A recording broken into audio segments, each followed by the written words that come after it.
प्रधानमंत्री नरेंद्र मोदी की बैचलर्स की डिग्री पब्लिक की जाएगी। यह आदेश था केंद्रीय सूचना आयोग यानी कि CIC का, जिसे दिल्ली हाईकोर्ट ने पलट दिया है। 25 अगस्त 2025 को हुई सुनवाई के दौरान हाईकोर्ट का यह फैसला आया। मामले की शुरुआत 2016 में हुई जब RTI एक्टिविस्ट नीरज कुमार ने की याचिका दायर की थी। RTI एक्टिविस्ट ने दिल्ली यूनिवर्सिटी से उन सभी छात्रों के रिकॉर्ड देखने की परमिशन मांगी जिन्होंने साल 1978 में BA पास की थी। उसी साल PM मोदी के भी BA पास करने का जिक्र है। इसके बाद CIC ने रिकॉर्ड की जांच करने की इजाजत दी, लेकिन 2017 में दिल्ली यूनिवर्सिटी ने आयोग की इस मंजूरी को चुनौती दे दी। मामला दिल्ली हाई कोर्ट पहुंचा और तो कोर्ट ने इस मंजूरी पर ही रोक लगा दी। DU की ओर से पक्ष रखने वाले सॉलिसिटर जनरल तुषार मेहता ने तब ये तर्क दिया कि सिर्फ क्यूरोसिटी को RTI के जरिए जानकारी मांगने का अधिकार नहीं मान सकते, जिसके बाद कोर्ट ने 25 अगस्त को यह कहा कि स्टूडेंट्स और यूनिवर्सिटीज के बीच भरोसे का रिश्ता होता है, इसलिए डिग्री और मार्क्स जैसी निजी जानकारी को RTI के तहत नहीं दिया जा सकता। ऐसी जानकारी देना निजता के अधिकार यानी कि राइट टू प्राइवेसी का उल्लंघन है। यूनिवर्सिटी के नियम भी स्टूडेंट्स की जानकारी को गोपनीय रखने की बात कहते हैं।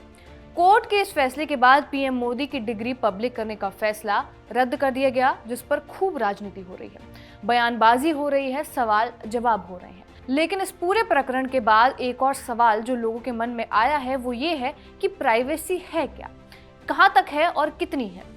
इन सवालों का जवाब तलाशने की कोशिश करेंगे इस वीडियो में। साथ ही आपको बताएंगे आजाद भारत में निजता यानी कि प्राइवेसी कैसे मौलिक अधिकार बना। मेनका गांधी से लेकर पुट्टू स्वामी तक किन लोगों ने इसके लिए लड़ाई लड़ी, सब बताएंगे। नमस्कार, मेरा नाम है रिया शर्मा और आप देख रहे हैं खबर गांव। सबसे पहले प्राइवेसी को समझ लीजिए। निजता यानी कि प्राइवेसी किसी भी व्यक्ति का अपना निजी दायरा है जहां वो अपनी जिंदगी, अपने विचार, जानकारी, अपनी नापसंद पसंद पर हक रखता है। उस पर किसी भी तरह का कंट्रोल ना हो। मतलब वो क्या करता है, क्या सोचता है या फोन कंप्यूटर में क्या है, वो बिना उसकी मर्जी के कोई और ना देखे, ना जाने, ना इस्तेमाल करे। निजता का अर्थ है अपने व्यक्तिगत विचारों, जानकारी और मामलों को एकांत में रखने और उन्हें कंट्रोल करने की क्षमता, ताकि व्यक्ति ये तय कर सके कि उसकी कौन सी जानकारी दूसरों के साथ साझा की जाएगी। एक उदाहरण लीजिए, दिल्ली का एक लड़का है आरव, कॉलेज जाता है, दोस्तों से मिलता है और अपने परिवार के साथ रहता है, लेकिन एक दिन सरकार ने कुछ अजीब नियम बना दिए। अचानक आरव को मैसेज आया कि आपका हर कॉल और WhatsApp चैट अब रिकॉर्ड होगा। आरव टेंशन में आ गया क्योंकि अब गर्लफ्रेंड के साथ उसकी चैट तो सरकार के पास चली जाएगी। कुछ हफ्तों बाद सरकार ने ये कह दिया कि सेफ्टी के लिए हर घर में CCTV कैमरास लगाए जा रहे हैं और उसका लाइव फीड जो होगा वो पुलिस को दिया जाएगा। आरव ने सरकार के इस फैसले के खिलाफ कोर्ट में याचिका दायर की तो कोर्ट ने कहा कि बिना किसी वाजिब कारण के सरकार ऐसा बिल्कुल नहीं कर सकती, ये प्राइवेसी का उल्लंघन है। कोर्ट ऐसा करने की इजाजत नहीं देती। कुल मिलाकर इंसान के निजी स्पेस, उसकी मेडिकल रिकॉर्ड्स, शख्स कौन सी रील्स देख रहा है, रिलेशनशिप में है या नहीं, नॉनवेज खाता है या नहीं, ये सारी चीजें आपसे सरकार कतई नहीं पूछ सकती क्योंकि इंसान की प्राइवेसी का उल्लंघन है। और हर व्यक्ति के पास अधिकार होता है कि वो अपनी निजी जानकारी को कितना साझा करे। आसान शब्दों में यही अधिकार है निजता का अधिकार या फिर राइट टू प्राइवेसी, जो हमें संविधान से मिलता है। लेकिन ये इतनी आसानी से भी नहीं मिला, इसके लिए लंबी कानूनी लड़ाई लड़नी पड़ी थी। तो यही जानेंगे कि राइट टू प्राइवेसी अस्तित्व में कैसे आया। आजादी से पहले देश में राइट टू प्राइवेसी जैसा कोई अधिकार नहीं था। ब्रिटिश शासन था और उस समय अंग्रेजों का ध्यान अधिकारों पर नहीं, राज्यों को कंट्रोल करने पर था। इसलिए घरों की तलाशी, लोगों पर निगरानी, ये सारी चीजें काफी कॉमन थी। आजादी के बाद साल 1950 में भारत का संविधान लागू हुआ, जिसमें निजता का अधिकार स्पष्ट रूप से शामिल नहीं था। आर्टिकल 19 और 21 का जिक्र जरूर था। आर्टिकल 19 यानी कि freedom of speech and expression यानी अभिव्यक्ति की आज़ादी, जिसमें बोलने की आज़ादी, कहीं भी आने जाने की आज़ादी शामिल है। आर्टिकल 21 जो है राइट टू लाइफ, ये भी एक मौलिक अधिकार है जो कहता है कि किसी भी व्यक्ति को अपने ढंग से जीवन जीने का पूरा हक है और उसे ऐसा करने से कानून भी नहीं रोक सकता। ये दोनों अधिकार भारत के संविधान में शामिल थे, लेकिन निजता का कानून दूर दूर तक नहीं था। ऐसा नहीं था कि संविधान बनाने वालों ने इस पर चर्चा नहीं की थी। जाने माने वकील और संविधान सभा के सदस्य काजी सैयद करीमुद्दीन ने 3 दिसंबर 1948 को संविधान सभा में एक संशोधन प्रस्ताव रखा। इस प्रस्ताव में ये सुझाव दिया गया कि लोगों की गलत तरीके से होने वाली तलाशी और जब्ती से बचाने के लिए उन्हें संविधान में एक अधिकार देना चाहिए। उन्होंने अमेरिका के संविधान का हवाला देते हुए कहा कि अमेरिका की तरह भारत के संविधान में भी अधिकार होना चाहिए। डॉक्टर भीमराव अंबेडकर ने इसे अच्छा प्रस्ताव माना, लेकिन ये भी कहा कि यह आपराधिक प्रक्रिया संहिता यानी कि सीआरपीसी में मौजूद है। सीआरपीसी यानी कि कोड ऑफ क्रिमिनल प्रोसीजर, ये भारत में आपराधिक मामलों की प्रक्रिया चलाने वाला कानून है।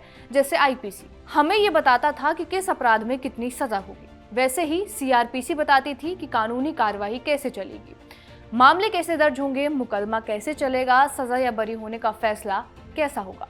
कुल मिलाकर ये एक गाइडबुक है जो पुलिस, कोर्ट और वकीलों को ये बताती है कि अपराध से जुड़े मामलों को कानूनी तरीके से कैसे संभालना है।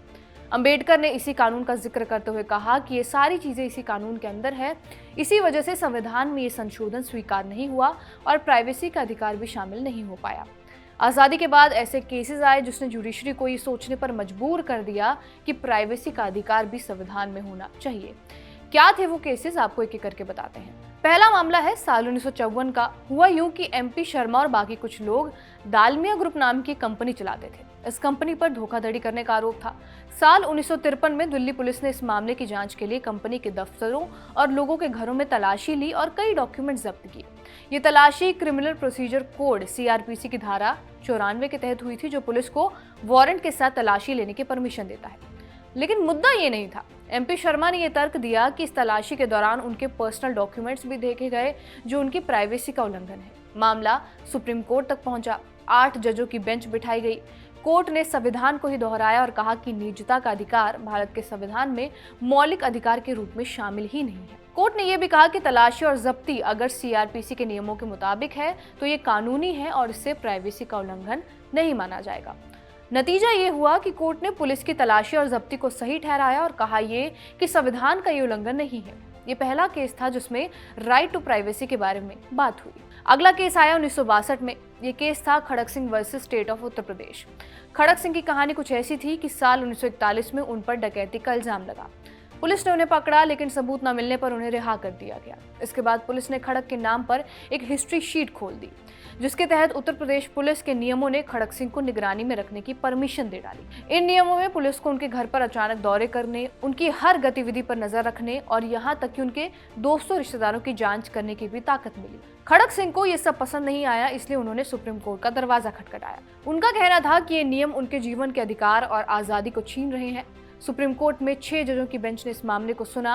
जस्टिस अय्यंगार, जिनके साथ चीफ जस्टिस सिन्हा और बाकी 2 जज थे, उन्होंने इस मामले की सुनवाई की। जजों ने ये माना कि रात में घर में घुसकर जांच करना खड़क के सम्मानजनक जीवन के अधिकार का उल्लंघन है और फिर से प्राइवेसी के अधिकार को वो मौलिक अधिकार नहीं मान सके। क्योंकि उस समय संविधान में इसका जिक्र नहीं था, इसलिए उन्होंने सिर्फ रात के दौरों को असंवैधानिक ठहराया, बाकी निगरानी को बरकरार रखा गया।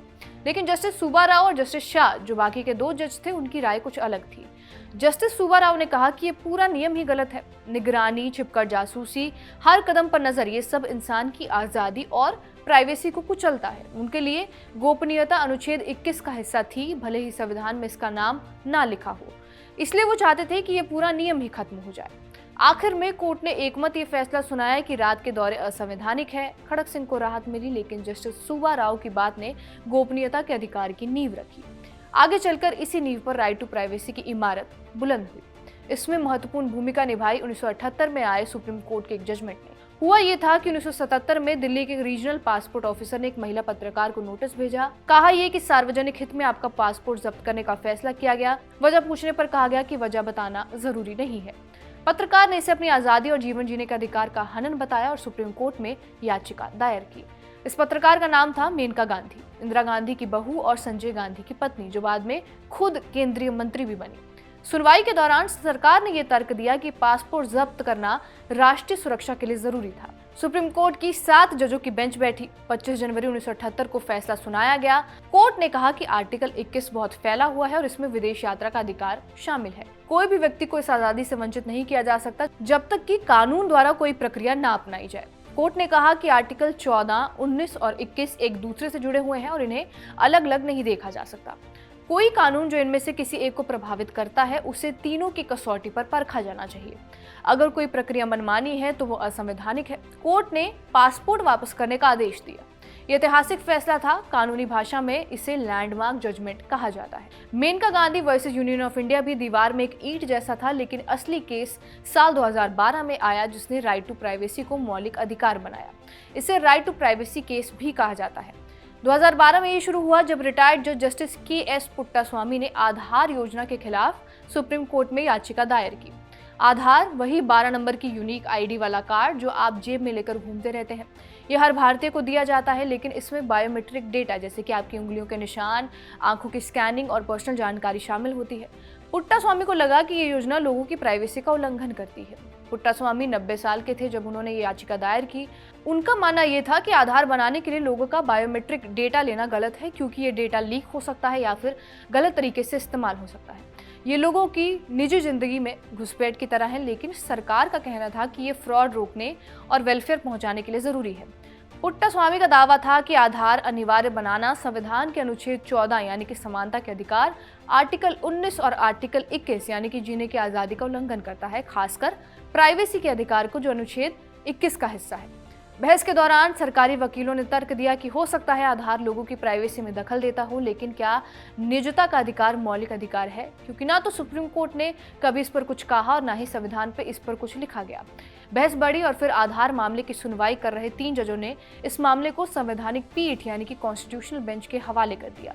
कॉन्स्टिट्यूशनल बेंच संवैधानिक मामलों की सुनवाई करने वाली बड़ी बेंच होती है, जिसमें कम से कम 5 जज तो होते ही हैं। सुप्रीम कोर्ट के 9 जजों ने इस मामले पर सुनवाई शुरू की कि निजता का अधिकार मौलिक अधिकार है या फिर नहीं, और लैंडमार्क जजमेंट 24 अगस्त 2017 को आया।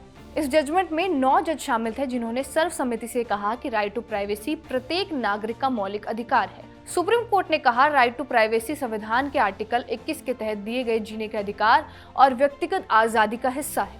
सुप्रीम कोर्ट ने उन सारे पुराने फैसलों को पलट दिया जिनमें राइट टू प्राइवेसी का संवैधानिक अधिकार नहीं माना गया था। इस तरह से राइट टू प्राइवेसी हमारा मौलिक अधिकार बना।